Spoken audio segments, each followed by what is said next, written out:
ಎಲ್ರಿಗೂ ನಮಸ್ಕಾರ. ಬ್ಯಾಂಕ್ ಜನಾರ್ದನ್ ಅಂಕಲ್ನ ನಾವು ಚಿಕ್ಕ ವಯಸ್ಸಿಂದ ನೋಡ್ಕೊಂಡೇ ಬೆಳೆದಿರೋದು. ಅಂದರೆ ಕಿಶೋರ್ ಅಂಕಲ್ ಅವರ ಕ್ಲೋಸ್ ಫ್ರೆಂಡು. ಸಾಕಷ್ಟು ಬಾರಿ ಮನೆಗೆ ಬಂದಾಗ ಮೀಟ್ ಮಾಡಿದ್ದೀನಿ. ಇವತ್ತು ನಮ್ಮ ಜೊತೆಗಿಲ್ಲ ಅನ್ನೋದು ಕೇಳಿ ತುಂಬಾ ಶಾಕ್ ಆಯಿತು. ಸೊ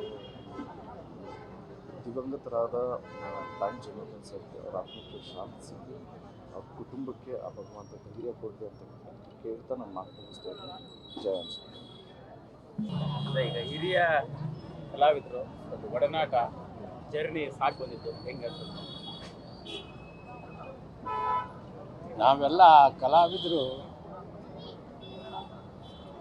ಒಂದಾಗಿ ಬರ್ತಾ ಇದ್ವಿ. ಅವ್ರು ಹೇಳಬೇಕು ಅಂದರೆ ಭೋಜನ ಪ್ರಿಯರು.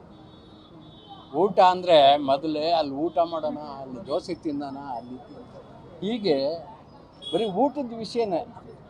ಮುಂದೆ ಯಾವ್ದಾದ್ರು ಊರಿಗೆ ಹೋಗ್ತೀವಿ ಅಂತ ಅಂದರೆ ಆ ಊರಲ್ಲಿ ನಿಲ್ಲಿಸ್ಬಿಡು, ಅಲ್ಲಿ ಬೆಣ್ಣೆ ದೋಸೆ ತಿನ್ಕೊಂಡು ಹೋಗೋಣ. ಹೀಗೆ ಪ್ರತಿಯೊಂದು ಹೇಳ್ತಾ ಇರೋರು, ಅದನ್ನು ಕೇಳ್ತಾ ಇರೋ ನೋಡ್ತಾ ಇರೋ.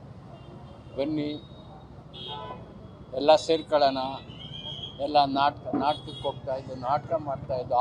ಅವರು ನಮ್ಮನ್ನು ಕರ್ತಿದ್ರು, ನಾವು ಅವ್ರನ್ನ ಕರ್ತಿದ್ರು. ಮುಖ್ಯರು ಕರ್ಕೊಂಡು ಹೋಗೋರು, ಅವರು ಕರ್ಕೊಂಡು ಹೋಗೋರು. ಹೀಗೆ ನಾವೆಲ್ಲರೂ ಒಂದು ಲವಲವಿಕೆಯಿಂದ ಆನಂದವಾಗಿ ಇಡೀ ಉತ್ತರ ಕರ್ನಾಟಕ ಎಲ್ಲ ಕಡೆನೂ ಸುತ್ಕೊಬಂದು ಅದು ಮರೆಯೋಕ್ಕಾಗದೇ ಇರ್ತಕ್ಕಂಥ ಒಂದು ದಿನ.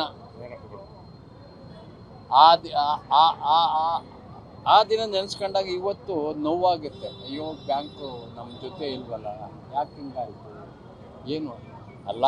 ಪ್ರತಿಯೊಬ್ಬ ಮನುಷ್ಯನಿಗೂ ಒಂದಿನ ಹುಟ್ಟು ಒಂದಿನ ಸಾವು, ಅದು ಬೇರೆ ವಿಷಯ. ಆದ್ರೂ ಕೂಡ ಹಿಂಗಾಗಬಾರ್ದಾಗಿತ್ತು. ನಿಜಕ್ಕೂ ಅವ್ರ ಕುಟುಂಬದವ್ರಿಗೆ ಮನಃಶಾಂತಿ ಸಿಗಲಿ, ದೇವರೇ ಧೈರ್ಯ ಕೊಡಬೇಕು.